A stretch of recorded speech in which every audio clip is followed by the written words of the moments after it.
Hello dear friends, welcome to study.official. In this class we shall discuss about a very important topic of the agricultural sciences, that is seed science and technology. In later classes we shall discuss in detail about the modern technologies and machineries and all. In this class we shall have an introduction and basics to this advanced topic. We shall see what are the contents are, that is seed morphology. There are contents of the components of seeds and the mechanism of seed germination and the topics related to seed dormancy and all. Now let's begin the topic. Before beginning, I would request you to please wash your hands and be safe, stay safe from corona, because young India needs you. And its topic about the components of seed. We shall see a dicot seed and a monocot seed here, where the parts are labeled. We shall see the topics contents one by one. And very first is seed coat. For the seed coat, it has a two layers, the outer layer and the inner layer. The outer layer is formed by outer integuments, that is testa we call, and the inner layer is formed by inner integument, that is tegmen we call. And the seed coat is a protection to the seed. The entire structure of seed is protected within the seed coat. And next part is plumule.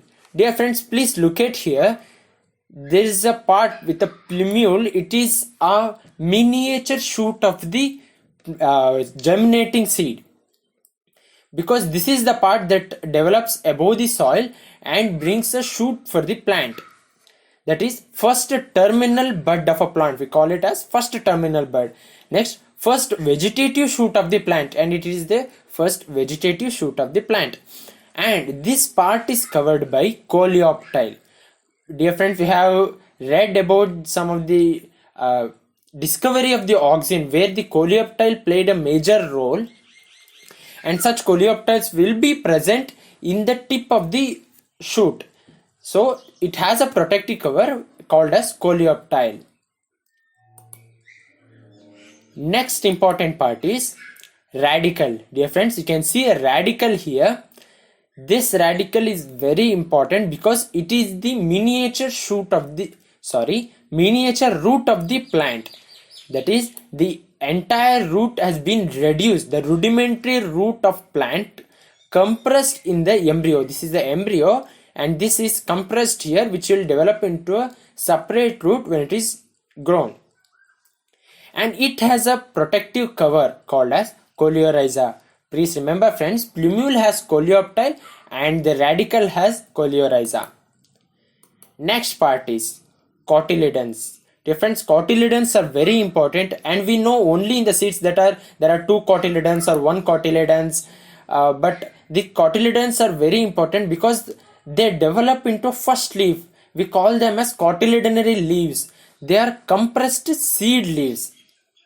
If there is one cotyledons, we call it as monocot. If there are two cotyledons, we call it as dicot, because we can simply, when the plant just germinate, they come along with the cotyledons in some plants, I will say, and the seeds, that is compressed seed or cotyledons, will appear above the soil. In few plants we can easily observe, in few plants they are below the soil surface. Scutellum is mainly referred in grass family, means a small shield. We call it as a small shield. The cotyledons in monocots are thin and small. Hence, we also call cotyledons in monocot as a scutellum. Next important part is, dear friends, that is embryo. Embryo is a miniature plant, consists of a plumule, the miniature shoot, radicle, miniature root, and the cotyledons and hypocotyle. Everything is present within the embryo. Embryo itself develops into complete plant, and it is a young sporophyte diploid in nature. This embryo is diploid in nature, surrounded by stored food. It has a stored food contents. Next important part is endosperm. It is mainly in monocots, means it is majorly occurring in monocots. It will present in dicots also, This endosperm is formed by fusion, or no, we can't say fusion, but togetherness of two polar nuclei and one sperm nuclei. The sperm nuclei that enters the, while fertilization, one enters into a egg and another goes along with the polar nuclei, which together forms the endosperm, and they feed the developing embryo. Please look at here. The developed by endosperm nuclei, which is formed by two polar nuclei and one sperm nuclei, stores food for developing embryo. Next important parts are, I don't say only parts are appendages of seed, because in seeds there are many seeds which has only few parts are specific to certain seeds and few are unspecific. Some seeds have special character and some don't have that character. We call them as appendages. Among them, first is hilum. Hilum is a scar. Please look at here. It is a scar, especially a white scar we can say, because this is the surface that is attachment to the seed stalk. In the seed, it will be attached to the placenta of the fruit to mother plant. It will be attached to through this scar. And the outgrowths below the hilum of leguminous, in leguminous seeds there are some outgrowths below this hilum. We call them as strophiole. Next important appendage is micropyle. Dear friends, please look at here. It's a micropyle. We have seen the integuments, outer integuments and inner integuments, these two layers, they are attached, or they look like they are spread from that point, the point where integuments meet at the nucellar apex. This is the nucellar apex where these two integuments meet. So we call them as micropyle. Please look at this image. I will tell you one by one. Next is chalaza. Chalaza, you can see the image here.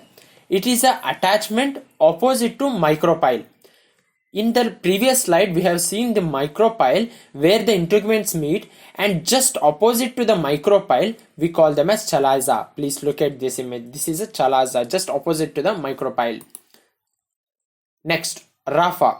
Rapha is the axis between if they are just opposite to each other, then there is an axis between them, an axis passing through micropyle and chalaza. That axis is known as rapha. The area between the micropyle and chalaza, it is known as rapha. We have image here. Please look at this.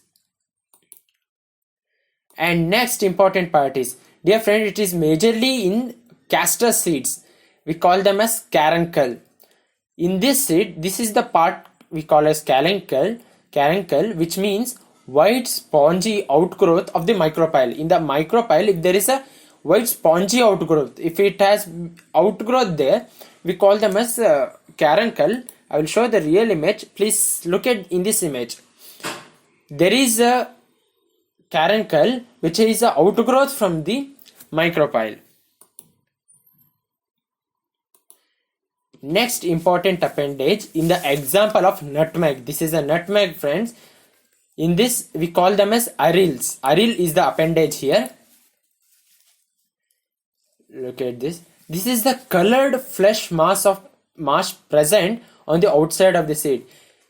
The seed is within this. The outside of the seed, there is a colored flesh mass. So that is we call the aril. Next appendage is on.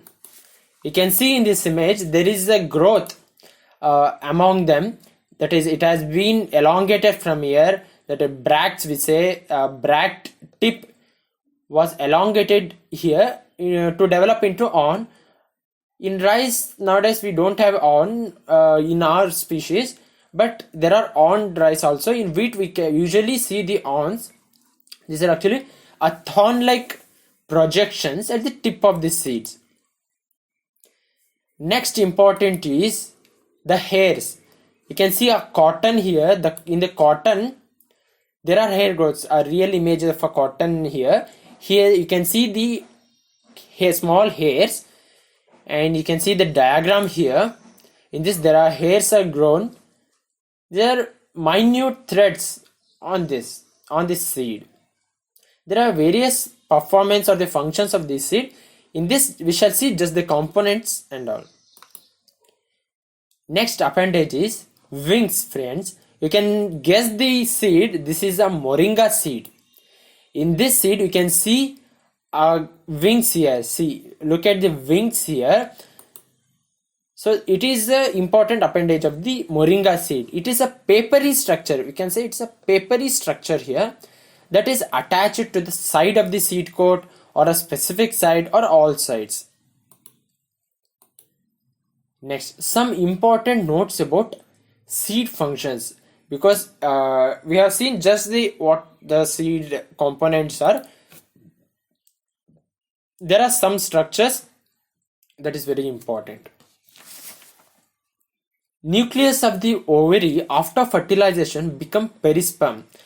In the ovary there is a nucleus. That nucleus after fertilization, or what happens, the two sperm cells enters, it will get fertilized into with the egg cell, and another with go with the endosperm, and that nucleus of the ovary, that will become a perisperm. But in major cases this perisperm will not stay. It will just go failed and it will go off. But in coffee they serve as a food reserve. They serve as a food reserve in coffee. In Poaceae, seeds are enclosed in one seeded fruit called caryopsis. In that what happens is the seed coat are fused with the fruit wall. They just get fused with the fruit wall, and completely they form a caryopsis. They don't have individual and all, and they together the seed coat forms the pericarp. The outer layer of the endosperm is aleurone layer. You have seen the endosperm diagram. The outer layer of it is called as aleurone layer, which is made up of living cells, that has a living cells which are divided of galactomannan reserves. They don't have galactomannan reserves, and they secretes alpha amylase and proteolytic enzymes which hydrolyzes the reserves of endosperm. There is a endosperm reserves. To hydrolyze that reserve, the alpha amylase and proteolytic enzymes are required. Such enzymes are secreted by the aleurone layer. Okay, we have completed the components of seed. That are major important components. There are still minute components which can be identified, but in the exam point of view or in the education point of view, these are much and more enough. Now we shall see the mechanism of seed germination. Germination. Let's see the definition of the seed germination. It is the resumption of the active growth of the embryo. After fertilization, what happens? The embryo starts to grow. It grows to a certain stage and develop into a seed. The germination is such a process where the resumption of this active growth, it will pause there in the seed. It will pause the growth and it will be resumed during the germination. That results in the rupture of the seed coat. Thus the seed coat, which is a protective for the seed, will get ruptured. Then it emerges of the young plant under favorable condition. Under the favorable condition, they develop into a young plant. Thus the seed germinate into a new plant. Next, the process of germination also has some types, and that is epigeal germination and hypogeal germination. Dear friends, look at this image. In this image, you can see the storage organ or the cotyledon emerge out of the soil surface. In last slides, I have said that some seeds or some plants show the cotyledonary leaves. The epigeal germination is such a germination where these cotyledonary leaves comes out of the soil surface and they show cotyledonary leaves. Hypogeal germination. Hypogeal germination is the process of germination where this cotyledonary leaves, please look at here, this is the cotyledons which don't come out of the plant, they just remain inside. This part is a hypocotyledon and this is the cotyledon. And hypogeal means the cotyledons remain within the soil surface. Such we called as hypogeal germination, epigeal germination. Apigeal germination is more common in dicots. There are some exceptions also, and hypogea germination also most common in monocots, and some exceptions also. Among such exceptions, peas are also major one. Okay friends, now we shall see the phases of germination. I will show you a diagram in which you can identify some, it's a graph showing the phases of germination. First is imbibition. In this imbibition, what happens? They start to absorb water around them and get saturated among them. Then the metabolic activity start. That is the second phase start. The metabolic activity start, enzyme get secretions, and every metabolism starts from there, and then it goes to the cell expansion. Till active metabolism, the initiation of the visible germination don't take place. After the completion or at the end of the active metabolism, the initiation of the visible germination takes place.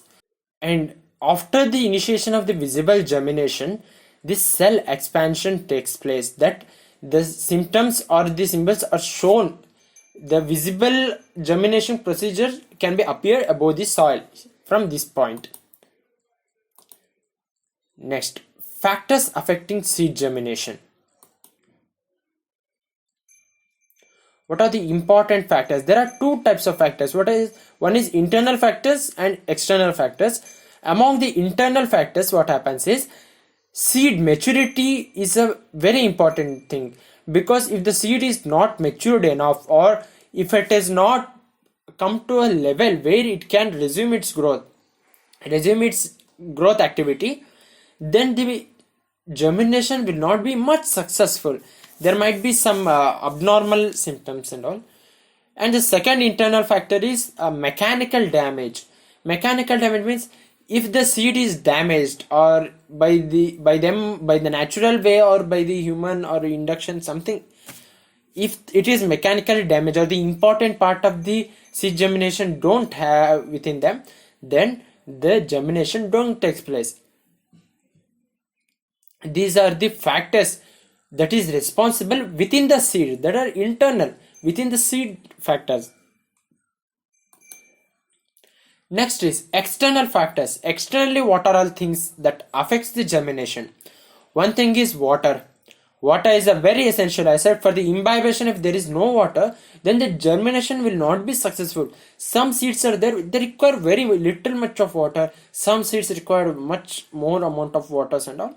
But water is a very essential factor. If it is not supplied in required amount, then germination will not be successful. Next is oxygen. Oxygen is also a very important part of the germination, because it is required for the respiration. Oxygen is very important for the respiration. If the respiration don't take place, the metabolic activity don't take place, everything will get affected. So oxygen is a very important factor where you should consider, and the germination should take place. And oxygen promotes the germination, where carbon dioxide retards the germination. Respiration increases sharply with the required amount of oxygen supply. Next is temperature. Temperature in each process of germination will be affected by the temperature. Temperature is very essential. Every metabolic activities, everything is affected by the temperature, especially enzymes, the mechanisms, the process, the situation, everything will be get affected by the temperature. It may be positive or negative. It has a required range of temperature where you should maintain such a temperature for the optimum quantity, so that the germination takes place easily in a required amount. Usually the optimum amount of the temperature is 15 to 30 degrees Celsius, and the maximum amount of temperature is 30 to 40 degrees Celsius. We divide them with a minimum, maximum and optimum. In the alpine plant, they generate even at a freezing point. I said there will be some exceptions. The alpine seeds, they get germinated even at a freezing point. And the light is a very essential factor.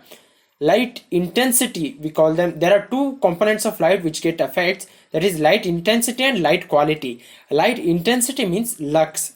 Lux is a very important thing, and we speak them oftenly about the intensity of light induced and the quality of the light. What are the frequencies, wavelengths and all? They are very important.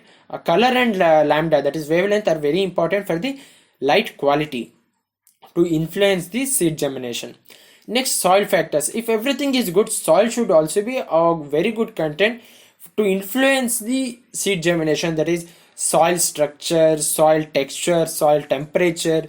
They are very important factors that affects or the influences the seed germination. Next is seed dormancy. What happens during the seed dormancy? Let's see. Dormancy means remaining in the dormant state, that is no activities. It remains such that it is present, it is live or dead. It does not show any activity, but it will not be dead. It will just remain stagnant. You can just remember a tortoise. If the tortoise mouth or face is outside body, it will be active. Otherwise, it will go within its shell. So there will be, we see that it's just a shell. We don't see anything, but it will not be dead. It will be living within that. So dormancy also such thing. It will stay within that. There is no activity. There is no metabolic activity. There is no imbibition. Nothing will be happening there. They just survive. It's a mechanism of survival in some plants. Let's see what is the definition of the seed dormancy. The inability of the viable and mature seeds to resume growth immediately after the harvest in an environment favorable for the germination of the concerned plant species. Means friends, after the germination after the harvest, immediately the seeds should germinate. They have the capacity at that time. So they should germinate at that time. If they don't germinate, even though if they are viable and capable, if they don't germinate, then we say that seed is in a dormant stage.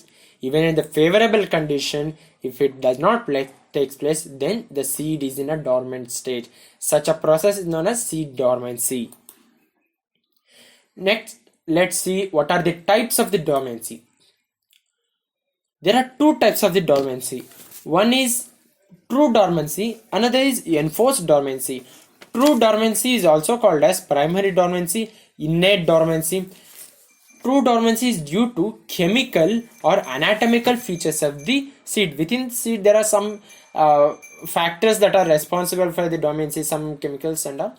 That is the thing responsible within the seeds.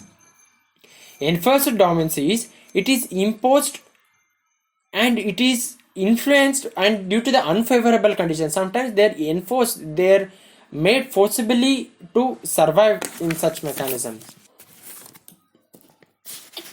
Now we shall see the biological significance of the dormancy.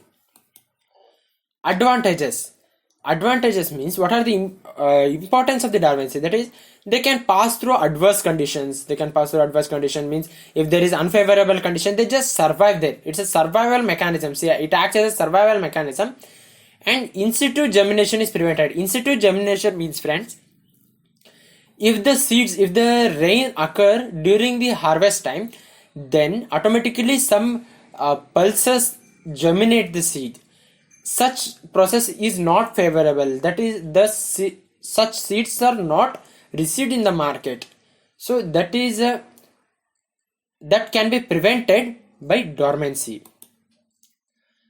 And what are the disadvantages? No uniform germination. If such a mechanism occurs, there is no uniform germination, and difficult to maintain a plant population. If a population of plants there, every plant does not resume its growth or does not come out of dormancy at the same time. So it is a disadvantage for us, and it interferes in the seed testing. While we want to seed test do some process for the seed testing, and this is a problematic for us. Next, classes of dormancy. It was given by Nikolai. What are the three classes of dormancy? That is, exogenous dormancy. Exogenous dormancy means they occur due to external factors. That is, impermeability of seed coat to water. If the seed coat does not permit them to water, then there is no entry of the water inside and there is no imbibition. Thus they remain in a dormant stage until the seed coat is damaged. Next, impermeability of seed coat to gases. The gases like oxygen is very important and required for the seeds to germinate. If such don't enter them, then it will be affected. And friends, for the impermeability of seed coat to water, the examples of the families like Malvaceae, Leguminosae, Liliaceae are some examples. And the impermeability of seed coat to gases, they occur in a Germination, fruit crops and forest trees and all. Then third one is the mechanical resistance of seed coat. Due to extremely hard seed or fruit structures such as seed coat, endosperm, if they are very hard, the growth of the embryo don't takes place. It will be restricted in certain stages. So it's a mechanical resistance.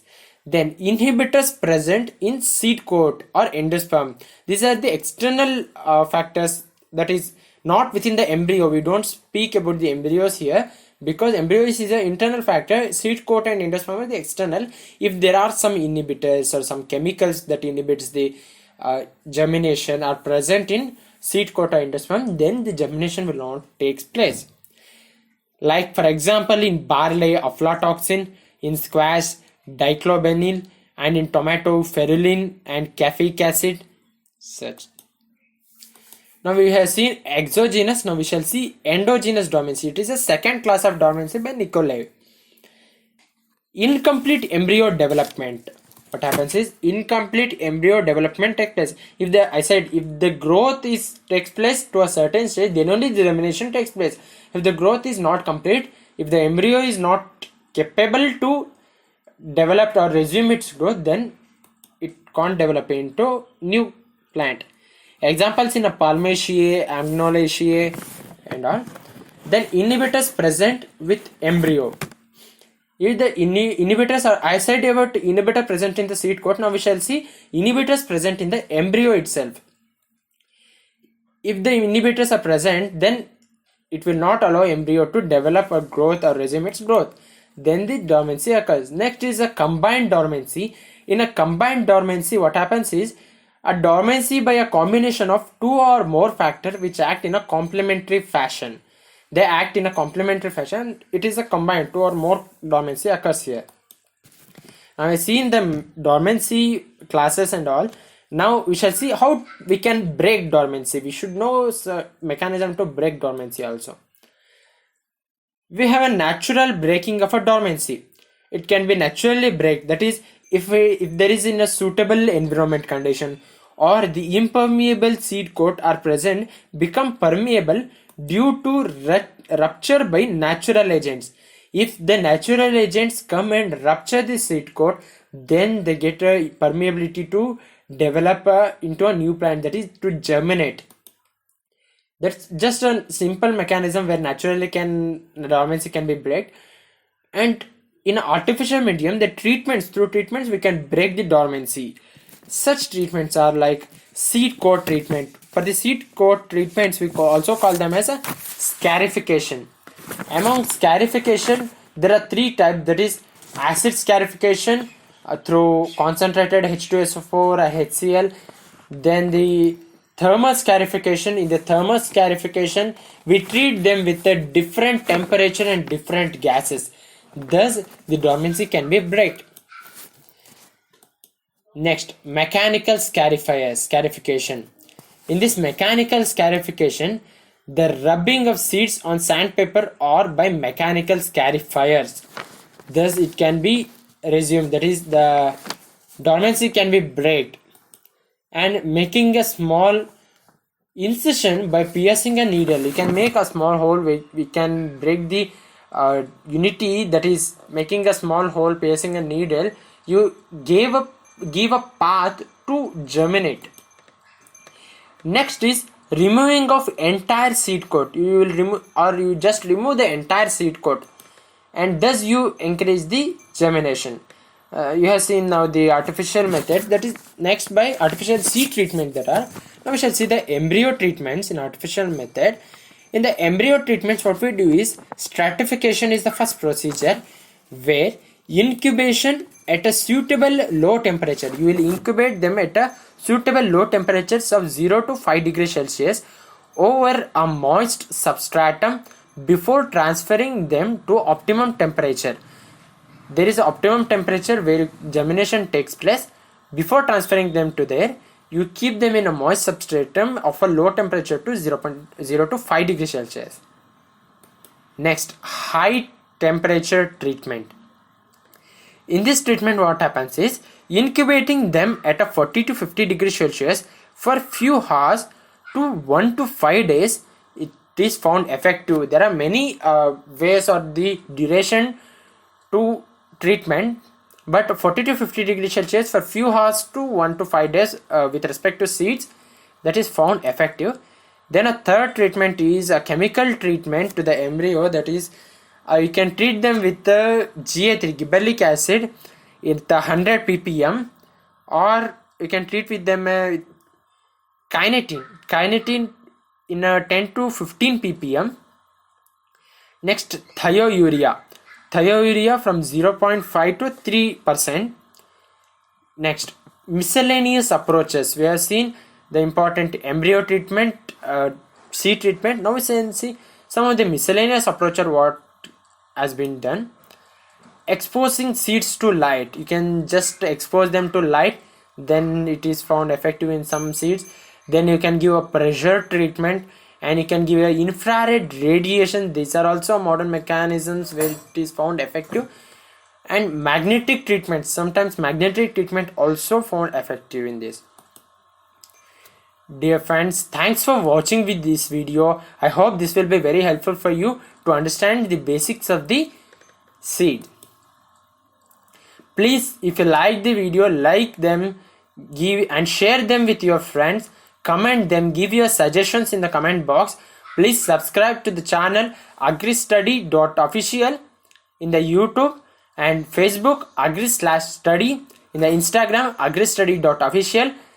We are here to serve you. Please subscribe to our channel, support and spread maximum you can. Thank you.